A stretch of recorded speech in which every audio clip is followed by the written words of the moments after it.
week, the NFL doing their part to show their appreciation for men and women who have served our country. There are connections to the military throughout the league, former members on the field, on the sidelines, and throughout NFL families. It's not unusual to see the league celebrate service members throughout the season. What is a little out of the ordinary is to see a Green Beret become a team's director of player development. Chris Connolly tells you how it happened and why it matters. April 26th, the beginning of the 2018 NFL Draft, found the Indianapolis Colts franchise at a crossroads. All right, let's get him on the phone. Among the ex-players and seasoned execs in the team's draft room sat a 46-year-old Army vet who'd barely made his high school football team. I tell people a lot of times I'm probably here more for what I don't know than what I know, because I don't have the institutional bias. Brian Decker wasn't there to judge football talent. What he could evaluate was just as vital, because his path to the Colts' inner sanctum hadn't gone through the NFL first. It had gone through Iraq, through war zones in Ramadi and Baghdad, where he'd served 2 tours as a Green Beret. I ended up spending 20 or so months in command of a Special Forces detachment. There had been people within my unit that had been there before that had lost their lives there. So having to think about that was real. That's probably outside of the birth of my children and my marriage to my wife is the greatest accomplishment to date. To train alongside of those guys, do a successful deployment, and to bring everyone home. In 2011, Decker was picked to run the Army Special Forces Assessment and Selection Program, overseeing admission to the Green Berets. Yet too many that had been chosen were failing to complete the training. During that time, I wanted to go back and look at why are some candidates successful and why are others not. Decker studied the data and made changes. To an already demanding process of evaluation, he added key personal qualities: judgment, intelligence, inner motivation. I would say in many ways we made it tougher.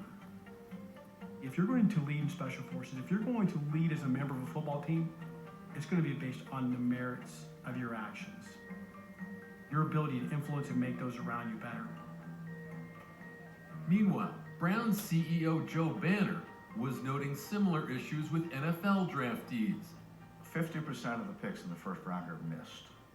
And we came to the conclusion that it was all about misevaluating the intangibles, the work ethic, the drive to be great. So we decided we were going to try to see if we could find somebody that had a skill set that could take that 50% and make it 70% or 90% or even 55%. That somebody was Decker, who met with Browns execs while at Fort Bragg. What Brian really did was develop a way that he thought would elevate. The term I always use is increase the batting average on being able to put the right grade on these prospective top round draft picks that would then elevate their level for success. Banner hired Decker, but was himself dismissed before he and Decker could join forces. 2 years later, Decker was again looking for work, interviewed with Bill Belichick, and was hired by Chris Ballard, the new GM of the Colts. I'm looking for that person who's been challenged, on or off the field. Ultimately, their desire to play this game might have come into question. Decker began by doing what he continues to do now, interviewing players face-to-face before the draft, looking to assess their character and the likelihood of their success down the road. We're not as concerned with the highlight reel as we are with kind of the times in which maybe you or your family struggled, on or off the field, and how you've grown as a result of that. Have you had a moment where you've said, I really believe in this person? Yes, Is that person on a roster today? Quentin. In the spring of 2018, Quentin Nelson was an offensive guard out of Notre Dame. Decker found an example of his overcoming a setback, how he'd handled being redshirted as a freshman. It's easy as a redshirt player to say, well, I got to wait my turn. But he didn't. He went to his coach. and he talked to him, and he asked for feedback. How can I get better? He responded by working harder. That tells me, when faced with adversity, he's going to cope by leaning into it. When we were talking about taking a guard at 6, he said, I'm not going to tell you about the player, he goes, but I'm going to tell you we are drafting an absolute culture changer if we take Quentin Nelson. And he felt the same way about Darius Leonard. In the second round, the Colts did select lesser-known linebacker Darius Leonard. He talks about in high school how he lost his best friend, but it wasn't just his best friend, it was his brother. So, life's kind of thrown him all these curveballs, and it'd be really easy to get sideways here, but he didn't.